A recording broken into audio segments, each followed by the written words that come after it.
kay gihatagan kamo sa pribilehyo dili lamang sa pagtuo kang Kristo, kung dili pag-antos usab tungod ug alang kaniya.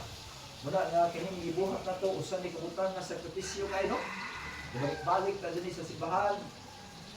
Naghago ta bulat ug init, nagsakripisyo kuno ta sumala pa sa Biblia no. Pero kining mga butang nga dili ni malimtan sa Ginoo sumala pa sa Biblia no. Doon ay gingon sa Hebrewanon. Yun ang pulong sa Ginoo diri kung atong basahon ang Isayas 49 versikulo 15.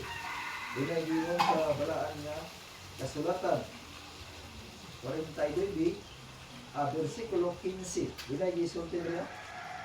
Sa versikulo 15 gingon ang versikulo dili na apan busa